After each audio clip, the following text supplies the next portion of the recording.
কেন তুমি দৌড়াইয়া চলে আসো, কেন তুমি একামত দিনে মসজিদে যাও? একটা মুহূর্ত আমি নবীর দরবারে বুঝি বসতে মন চায় না।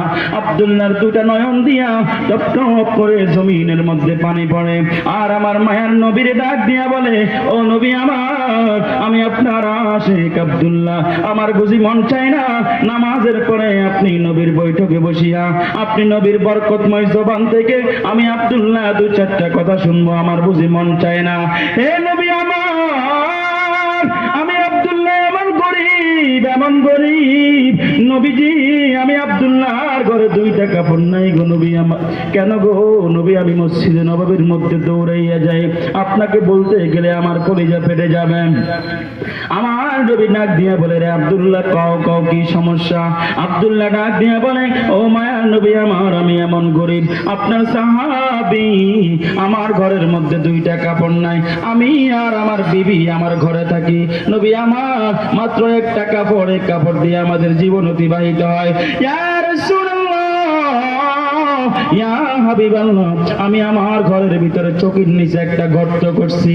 নবীজি মসজিদের মধ্যে বেলালের কণ্ঠে যখন একামতের আওয়াজ আমার কানে চলে আসে, ইয়া রাসূলুল্লাহ, আমি আমার স্ত্রীরে উলঙ্গ করিয়া ওই যে গর্তটার ভিতরে বসাইয়া দরজায় বাহির দিয়া দরজা লাগাইয়া আমি আব্দুল্লাহ ওই যে আমার স্ত্রীর যা শাড়িটা পরে, আমার স্ত্রীর জামাটা পরে আমি মসজিদে নববীর মধ্যে দৌড়াইয়া চলে যাই নামাজ পড়ার জন্য। ও নবী আমার, সালাম দে যখন আবার ফিরাই, একটা মুহূর্ত আমি ওই মসজিদে বসে থাকতে পারি না, কারণ আমার প্রাণপ্রিয় স্ত্রী আমার জন্য ওই যে ঘরের ভিতরে চোখের নিচে একটা গর্তে অপেক্ষা করে। নবী আমার স্ত্রীরও তো নামাজ পড়া লাগবে। আমি আব্দুল্লাহ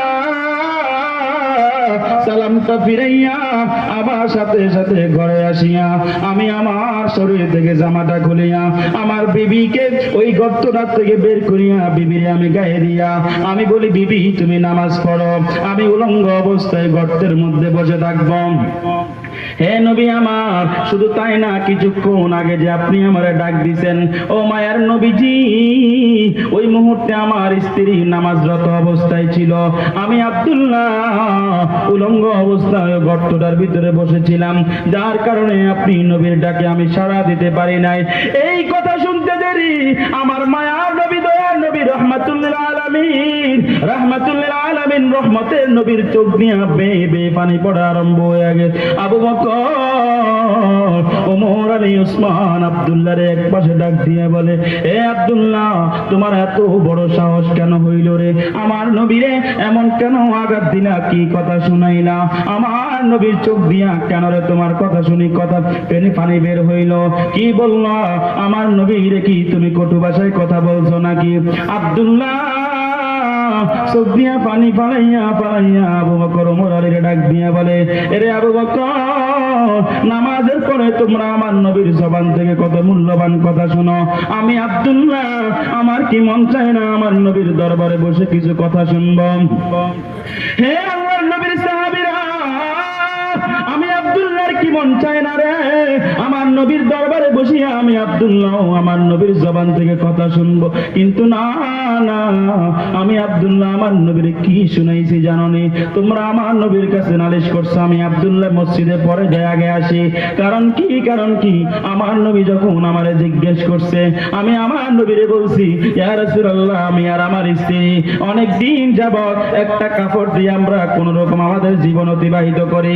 আমি মসজিদে গেলে আমার স্ত্রীর উলঙ্গ কইরা ওই যে ঘরের ভিতরে গর্তের ভিতরে বসায়া যায়, আবার আমি যখন ঘরে আসি আমি উলঙ্গ হইয়া ওই গর্তটার ভিতরে বসে থাকি, আর আমার স্ত্রীর আমি নামাজের মধ্যে লাগাইয়া দিই। এই কথাটা বলছি, আমার নবীর চোখ দিয়া টপ টপ করে পানি পড়ে।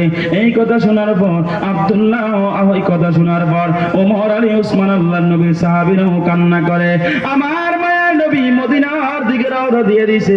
দুইটা তিনটা কদম সামনে যাওয়ার পর হঠাৎ করে তাকাইয়া দেখে একটা খেজুর গাছের নিচে দুইটা বাচ্চা, খেজুর গাছের নিচে বাঁধা দুইটা বাচ্চা খেজুর গাছের সাথে, তাদের চোখ দিয়া বেয়ে বেয়ে পানি পড়ে। আমার মায়ার নবীজি ওই দুইটা বাচ্চার মাথায় হাত দিয়া বলে, ও বাচ্চারা তোমরা কারা, কে তোমাদেরকে খেজুর গাছের গোড়ায় বেঁধে রাখছে? ওই বাচ্চা দুইটা ডাক দিয়া বলে, রাহমাতুল লিল আলামিন, আমাদেরকে আপনি চিনবেন না, আমাদেরকে আপনি চিনবেন না, আমরা আর কেউ না, আপনি এখন যে বাড়ির থেকে বের হয়েছেন আব্দুল্লাহ আল আনসারী, আমরা দুইটার কেউ না, আব্দুল্লাহ আল আনসারী আমাদের বাবা, আমরা দুইটা সন্তান, আব্দুল্লাহ আল আনসারীর সন্তান। ও নবী আমার, আপনার কাছে একটা নালিশ করলাম, আপনার কাছে একটা বিচার দায়ের করলাম। নবী গো, আমরা দুইটা ছোট ছোট মাসুম বাচ্চা, আমার বাবা আমাদেরকে দুই বেলা ঠিক মতো খাবার দিতে পারে নাই, পেটের ক্ষুধার যন্ত্রণায় মাঝে মধ্যে চটপট করতে থাকি, আমরা দুটা মাসুম বাচ্চা খাবার পাই না। নবী আমার, আমরা এই যে খেজুর গাছটা দেখতেছেন, এটা একটা ইহুদির খেজুর গাছ, এই খেজুর গাছ থেকে মাঝে মধ্যে দুই একটা খেজুর বেয়ে বেয়ে পড়ে, আমরা মাঝে মধ্যে ওই খেজুর গুলা কুড়াইয়া আমরা খেয়ে আমাদের পেটের ক্ষুধার যন্ত্রণা আমরা শেষ করি। ও নবী আমার বাবা আব্দুল্লাহ এটা সহ্য করতে পারে না, আমার বাবা বলে আমরা অন্যের জিনিস না বলে কেন খাই, আমরা নাকি হারাম খাই, এজন্য আমাদেরকে গাছের সাথে বেঁধে রাখছে, আমরা যেন খেজুর গুলা পড়ার সাথে সাথে দৌড়াইয়া গিয়া যেন আমরা খেজুর গুলা কুড়াইয়া খেতে না পারে। নবী আমার, আপনি বিচার করেন, আমরা দুইটা মাসুম বাচ্চা ক্ষুধার যন্ত্রণায় যখন আমরা চটপট করি, কোনটা হালাল আর কোনটা হারাম আমরা কিভাবে বুঝবো? এজন্য নবীজি আমরা দুইটা খেজুর কুড়াইয়া খাইতাম, কিন্তু আমাদের বাবা এটা সহ্য করতে না পেরে আমাদেরকে গাছের সাথে বেঁধে রাখছে। হে আল্লাহর নবীর সাহাবীরা, বলতে গেলে ইতিহাস বড় লম্বা, কিন্তু আমি লম্বা ইতিহাস বুঝাইতে চাই নাই, একটা কথা বুঝাইতে চাই। এরে দোস্ত, আল্লাহর নবীর ইতিহাসের, আল্লাহর নবীর সাহাবীর এই জীবনের দিকে তাকাইয়া দেখো, এত কষ্ট করার পর কলিজার টুকরা দুইটা ছোট ছোট মাসুম বাচ্চার পেটে খাবার নাই, আব্দুল্লাহর পেটে খাবার নাই, তার পরিবারের পেটে খাবার নাই, দুইটা জামা কাপড় নাই, এত কষ্ট করার পর আমার মায়ার নবীজির পিছন থেকে এক ওয়াক্ত নামাজ কখনো কাজা করে না। সুবহানাল্লাহ বললে কি সমস্যা হবে? মুসলমান, এত কষ্ট করার পরেও এক ওয়াক্ত নামাজ সাহাবায়ে কেরাম থেকে কখনো ছুটে নাই। আর আমরা আজকে ছোট ছোট অজুহাত দিয়ে আমরা অনেক নামাজ ছেড়ে দিচ্ছি, কথা কোন ঠিক না ঠিক? দোস্ত, জীবনের হায়াতের এই সময়টুকু একদিন চলে যাবে, কিন্তু সেদিন আফসোস করে কোনো লাভ হবে না যে এই নামাজ আমি ছেড়ে দিছি। আমাকে প্রশ্ন করা হবে, তোমাদেরকে কেন জাহান্নামে নিয়ে আসা হয়েছে, কি কারণ? তখন আমি